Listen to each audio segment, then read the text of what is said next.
பாடகி ஜானகி அம்மா இறந்து கிட்டத்தட்ட ஒரு 10 நாட்களுக்கு பிறகு அவங்க வீட்டுக்கு அவங்க பேத்தியை தேடி ஒரு கடிதம் ஒன்று வந்திருக்குது. அந்த கடிதத்தை பிரித்து பார்த்து படித்து அவங்க பேத்தி அப்புறம் மருமகள் எல்லாருமே எமோஷனாக ஃபீல் பண்ணி அழ ஆரம்பிச்சிருக்காங்க. ஜானகி அம்மா இறந்து கிட்டத்தட்ட 10 நாட்களுக்கு மேலே ஆகுது. இது வரைக்கும் அவங்களோட வாழ்க்கை முறை பற்றியும் அவங்க என்ன மாதிரி வாழ்ந்திருக்காங்க, எவ்வளோ பேருக்கு எவ்வளோ உதவிகள் செஞ்சுருக்காங்க, எவ்வளோ விருதுகள் வாங்கியிருக்காங்க அப்படிங்கிற செய்தியை தினம் தினம் பார்த்து வந்துட்டு இருக்கோம். ஜானகி அம்மாவோட கடைசி காலகட்டத்தில் அவங்களுடைய மருமகளும் பேத்தி அப்சராவும் தான் கூட இருந்து பார்த்துருக்காங்க.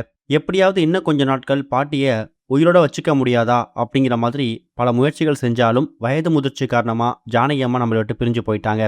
உயிரோடு இருக்கும்போதும் சரி, அவங்க சினிமா துறையை விட்டு விலகினாலும் அவங்க பல்லாயிரக்கணக்கான பாடல்களை பாடினது மூலயமா பல மாநில விருதுகள் வாங்கி அவங்க வீட்டில் ஷோகேஸில் வைக்கிறதுக்கு இடமில்லாத அளவுக்கு பல மெடலும் ஷீல்டும் வாங்கியிருக்காங்க. அப்படிப்பட்ட ஜானகி அம்மா சினிமா துறையை விட்டு விலகி இப்போ பாடாமல் இருந்தாலும் அப்பப்போ அவங்களுக்கான மரியாதையை நிறைய பேர் செலுத்தி நம்ம பார்த்துருப்போம். அப்படிதான் பிரபலமான ஒரு இசை ஆல்பம் நிறுவனம் ஒருத்தவங்க அவங்க சேல் பண்ண கேசட்டில் ஜானகி அம்மாவோட பாடல்கள் தான் அதிகமாக வித்திருக்கு, சேலாயிருக்கு அப்படிங்கிறதுக்காக அவங்கள பாராட்டணும் அப்படிங்கிறதுக்காக ஒரு பாராட்டு விழாவை ஏற்பாடு பண்ணியிருக்காங்க. ஜானகி அம்மா உயிரோடு இருக்கும்போதே அவங்க ஃபேமிலி மெம்பர்ஸ் கிட்ட இதை பற்றி பேசி கலந்து ஆலோசித்து ஜானகி அம்மாவுக்கு அந்த ஒரு விருதை, அந்த ஒரு அவார்டை கொடுக்கலாம் அப்படிங்கிற மாதிரி பிளான் பண்ணி திட்டம் போட்டிருக்காங்க. அதுக்கேற்ற வேலைகளும் ஆரம்பிக்கப்பட்டிருக்கு. ஆனால் இந்த வேலையில் ஒரு பக்கம் நடந்துட்டு இருக்கும்போது இன்னொரு பக்கம் அவங்களோட உடல்நிலை மோசமாக இருந்திருக்கு.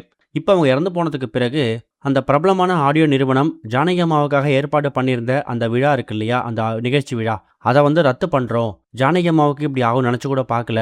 அட்லீஸ்ட் நாங்கள் கொடுக்கக்கூடிய அந்த விருதை வாங்குற அளவுக்காக அவங்க உயிரோடு இருந்திருக்கலாம். இது உண்மையாகவே எங்கள் நிறுவனத்துக்கு ஒரு பெரிய சோகத்தையும் ஏமாற்றத்தையும் கொடுத்துருக்குன்னு சொல்லி அவங்களோட இரங்கல் கடிதத்தை ஒரு லெட்டர் மூலயமா ஷேர் பண்ணி அதை ஜானகி அம்மாவோட பேத்தி பெயரில் அவங்க வீட்டுக்கு அனுப்பி வச்சு அவங்களோட இறுதி மரியாதை செலுத்தியிருக்காங்க.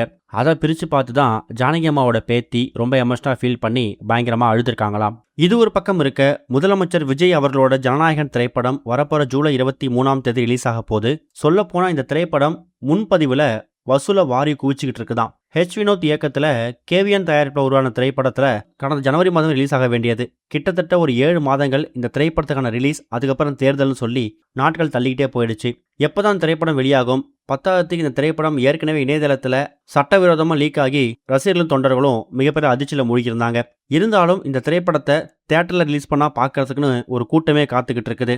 இப்போ எக்கச்சக்கமான தடைகளை தாண்டி சென்சார் போர்டு சர்டிஃபிகேட்டை வாங்கி ஜூலை 23 இந்த படம் ரிலீஸ் ஆக போகுது. இந்த திரைப்படம் இப்போதைக்கு வசூலில் முன்பதிவில் 21 கோடி ரூபாய் வசூல் செஞ்சிருக்குதாம். முதல் நாளே இந்த திரைப்படம் 100 கோடி ரூபாய் வசூலாகும் அப்படிங்கிறது இப்போயே கன்ஃபார்ம் ஆயிருக்கு. இது வரைக்கும் கனெக்டிங் டிவிக்கு சப்ஸ்கிரைப் பண்ணனா மறக்காமல் சப்ஸ்கிரைப் பண்ணிக்கங்க.